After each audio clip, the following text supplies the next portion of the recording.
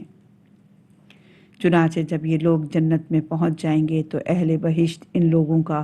ایک دوسرے سے تعارف کرائیں گے کہ یہ لوگ دوزخی تھے اور اب نجات پا گئے ہیں۔ اس وقت وہ لوگ کہیں گے،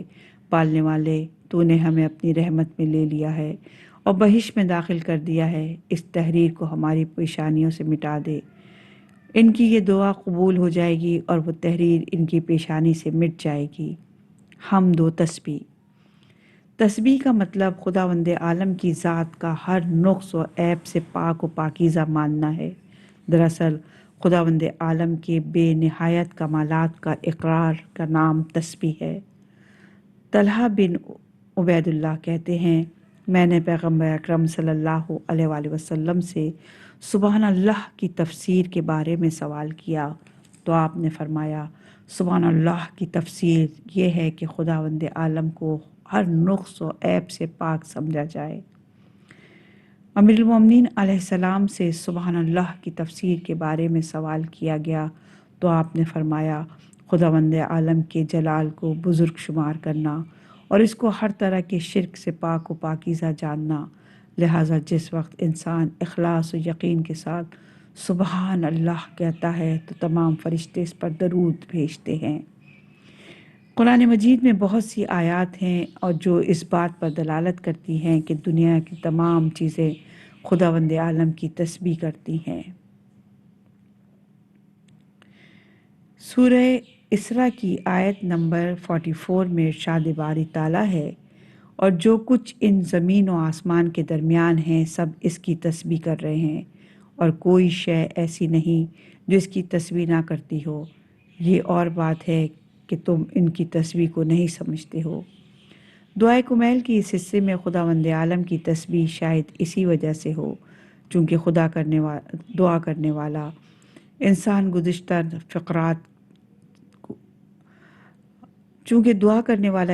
گزشتہ فقرات کو اپنی خطا اور غلطی اور گناہ کا اقرار کر چکا ہوتا ہے، اور جو خدا اور اس کے درمیان دوری اور تاریکی کے اسباب تھے وہ انسان خدا کی تسبیح و تقدیس اور حمد و ثنا کے ذریعے ظلمت و تاریکی سے نجات حاصل کر سکتا ہے۔ لہٰذا مناسب یہ ہے کہ دعا کرنے والا روتے ہوئے صدق دل اور خلوص کے ساتھ بارگاہ رب العزت میں یوں عرض کرے، سبحانک و بحمدک، تاکہ جناب یونس علیہ السلام کی طرح اسی تاریکی سے نجات مل جائے اور خدا سے قربت حاصل ہو جائے۔ جی ہاں، جب جناب یونس علیہ السلام شب کی تاریکی، دریا کی تاریکی اور شکم ماہی کی تاریکی میں گرفتار ہوئے تو کہتے تھے، فنادا فی الظلمت اللہ الہ الا انت سبحانک انی کنت من الظالمین فاستجبنا لہ ونجیناہ من الغم وکذالک ننجی المؤمنین۔ یہ سورہ انبیاء کی آیت نمبر 87 اور 88 کا ترجمہ دیکھیے۔ پھر تاریکیوں میں جا کر آواز دی کہ پروردگار، تیرے علاوہ کوئی خدا نہیں، تو پاک و بے نیاز ہے، اور میں اپنے نفس پر ظلم کرنے والوں میں سے تھا، تو ہم نے اس کی دعا کو قبول کر لیا اور انہیں غم سے نجات دلا دی کہ ہم اسی طرح صاحبان ایمان کو نجات دلاتے رہتے ہیں۔ صاحب تفسیر منہج الصادقین اس آیت کی تفسیر میں رسول خدا صلی اللہ علیہ وآلہ وسلم سے یہ روایت بیان کرتے ہیں کہ حضرت صلی اللہ علیہ وآلہ وسلم نے فرمایا، کوئی بھی پریشان حال ایسا نہیں جو یہ دعا پڑھے اور مستجاب نہ ہو۔ امام جعفر صادق علیہ السلام جناب امیر علیہ السلام سے روایت کرتے ہیں کہ اعمال کی ترازو و تسبیح کے ذریعے ثواب سے بھر جاتی ہے۔ علامہ مجلسی رحمۃ اللہ علیہ اپنی عظیم الشان کتاب بہار الانوار میں حمد پروردگار کے سلسلے میں ایک اہم روایت اس طرح نقل کرتے ہیں۔ آپ فرماتے ہیں، جس وقت پیغمبر اکرم صلی اللہ علیہ وآلہ وسلم کے سامنے کوئی خوشحال کرنے والا واقعہ پیش آتا تھا تو حضرت فرماتے تھے، اس نعمت پر خدا کا شکر ادا کیا کرتے تھے، اور اگر کوئی ایسا واقعہ پیش آتا تھا جس سے آپ کو رنج پہنچتا تھا تو آپ فرماتے تھے، الحمدللہ علی کل حال، الہی ہر حال میں تیرا شکر اللہ۔